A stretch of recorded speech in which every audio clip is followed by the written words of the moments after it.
ముఖ్యంగా రెండు తెలుగు రాష్ట్రాల విషయానికి వస్తే సంక్షేమమా సంక్షోభమా రెండు తెలుగు రాష్ట్రాల ఆర్థిక పరిస్థితులు బాలేదు అన్నట్టు కూడా చర్చలు వస్తున్న పరిస్థితి. ఓవరాల్గా మీ విశ్లేషణ ఏంటి? ఆర్థిక ఎకానమీ మీద మీరేమంటారు? అది నిజమే, వారు చేస్తున్నట్లో ఆర్థిక సంక్షోభంలో ఉన్నాం అనే మాట మాత్రం కరెక్టే. ఎందుకంటే గత ప్రభుత్వాలు ఇక్కడ కేసీఆర్ కానీ బీఆర్ఎస్ ప్రభుత్వంలో, అక్కడ వైఎస్ఆర్సీపీలో జగన్మోహన్ రెడ్డి కానీ భారీగా అప్పులు చేశారు సంక్షేమ పథకాలకు. వాళ్ళ వస్తున్న ఆదాయం కంటే కూడా ఎక్కువ అప్పులు చేశారు. ఇక్కడైతే దాదాపు 8.5 లక్షల కోట్ల రూపాయలు తెలంగాణలోను, అక్కడ 11.5 లక్షల కోట్ల రూపాయలు ఆంధ్రాలోనూ చేశారు. ఇప్పుడు వడ్డీలు కంతులకే ఇక్కడ తెలంగాణలో అయితే 44,000 45,000 కోట్లు కట్టాల్సింది వస్తుంది ప్రతి సంవత్సరం. అక్కడ ఆంధ్రాలో 55,000 కోట్లు. వీళ్ళకు వచ్చే ఆదాయాల్లో సగము ఆ అప్పులు కట్టడానికే పోతుంది. పోతే ఇంకా జీతాలు భత్యాలు పెన్షన్స్ ఇవ్వాలి కదా, అవి 60% 70% వచ్చే ఆదాయంలో అవి వెళ్ళిపోతాయి. ఇంకా అభివృద్ధికి కానీ ఇంకా అదనంగా సంక్షేమ పథకాలు తీసుకోవాలంటే వీళ్ళ దగ్గర డబ్బులు లేవు. అక్కడ కూటమి ప్రభుత్వంలో అయితేనేమి, ఇక్కడ కాంగ్రెస్ ప్రభుత్వంలో అయితేనేమి, వీళ్ళు కూడా ఎన్నికల్లో హామీలు పాత వాటిని విస్మరించి ఇంకా కొత్త వాటిని భారీగా చెప్పారు ఎన్నికల్లో. ఇక్కడ తెలంగాణలో అలాగే చెప్పినారు, అక్కడ ఆంధ్రాలో కూడా హామీలు ఎక్కువగా ఇచ్చినారు. ఇప్పుడు హామీలు నెరవేర్చాలంటే రెవెన్యూ సరిపోవడం లేదు. వాళ్ళు పాత ప్రభుత్వాలు చేసిన అప్పులు కంతులు గట్టును సరిపోతుంది, జీతభత్యాలు సరిపోతుంది. ఇప్పుడు కొత్త పథకాలు అమలు చేయాలంటే మళ్ళీ అప్పులు చేయాల్సి వస్తుంది. అందువల్ల సంక్షేమమా ప్రజలు ఆలోచన చేయాల్సింది, సంక్షేమమా అప్పుల భారమా అనేది ప్రజలు ఆలోచన చేయాలా, పాలకులు ఆలోచన చేయాలా. పాలకులు ఎందుకంటే బాధ్యతలను విస్మరించినారు. వారు ప్రజాకు ఎంతసేపునే ఏదో ఒక పథకాలు పెట్టాలా, పథకాలను ద్వారా ఓట్లు ఆకర్షించి అధికారంలో ఉండాలా అనేది నాయకులకు ఉంది. దీనివల్ల నష్టపోతుండేది ఎవరం అనేది ప్రజలు ఆలోచన చేయాలి. ఇప్పుడు అదైనా కానీ పార్టీలు కూడా ఇప్పుడు ఆలోచన చేసే పరిస్థితికి వచ్చినారు. ఇక్కడ బీఆర్ఎస్ ప్రభుత్వము చాలా వరకు మంచి పథకాలనే అమలు చేశారు. అక్కడ వైఎస్ఆర్సీపీ ప్రభుత్వం కూడా మంచి పథకాలనే అమలు చేశారు.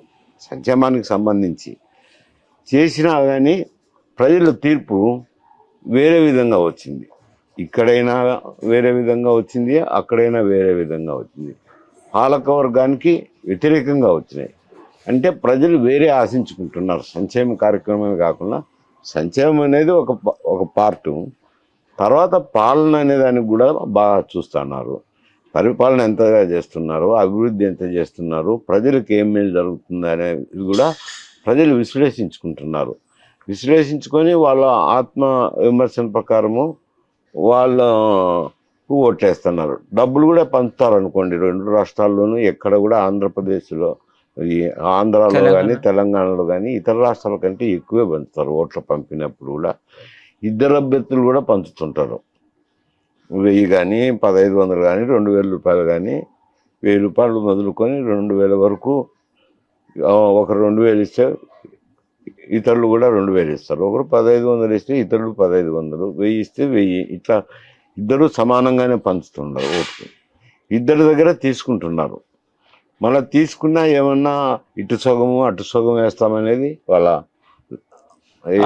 ఆలోచనలోనే లేదు. వాళ్ళకి ఏది అప్పటికి ఎవరి వైపు మొగ్గాలనో ముందే డిటర్మిన్ చేసుకొని ఆ వైపే మొగ్గుతున్నారు. డబ్బు ప్రాధాన్యత లేదు, సంక్షేమ పథకాల ప్రాధాన్యత లేదు. కానీ ఇప్పుడు ఆలోచన చేయాల్సింది వీటిని దృష్టిలో పెట్టుకొని ప్రజలకు ఏం ఆశించుకుంటున్నారు, ప్రజలు ఎటువంటి పరిపాలన కావాలో కోరుకుంటున్నారో అటువంటి పరిపాలన అందించాల్సిన ఈ కూటమి ప్రభుత్వం మీద ఉంది, ఇక్కడ కాంగ్రెస్ ప్రభుత్వం మీద ఉంది. అంటే ముఖ్యంగా ప్రజలకు ఏం కావాలంటారు? విద్యనా, వైద్యమా, లేకపోతే పథకాలా, అంటే ఏం కావాలంటారు? ఎవరైనా కానీ విద్యను వైద్యాన్ని ఎవరు నెగ్లెక్ట్ చేయలేరు కదా. ఒకవేళ అది కనపడని ఆదాయము. ఎందుకంటే విద్య అనేది నాలెడ్జి, దానివల్ల భవిష్యత్తు ఉంటుంది, ప్రజల యొక్క భవిష్యత్తు ఆధారపడి ఉంటుంది. అది లేనిది ఇబ్బందికర పరిస్థితి. రెండోది ఆరోగ్యం అనేది చాలా ప్రధానమైనది. గతంలో అయితే మేము మెడిసిన్ చదివేటప్పుడు అయితే 5 ప్రభుత్వ ఆసుపత్రులు ఉండేవి, జనరల్ హాస్పిటల్స్. వైజాగ్లో అయితేనేమి, గుంటూరులో అయితేనేమి, తిరుపతిలో, కర్నూలులో, ఇక్కడ ఉస్మానియా, గాంధీ హాస్పిటళ్ళు. ఈ 5 హాస్పిటల్లోనే వైద్యం అందుతుండేది. ఇంకా అంతకు మించి ఇంకెక్కడికి పోయినా కానీ ఇక్కడ నయం కాదు, ఈ 5 జనరల్ హాస్పిటల్లో నయం కాలేదంటే ఇంకా ఆల్ ఇండియాలో ఎక్కడ పోయినా కానీ నయమయ్యేది కాదు.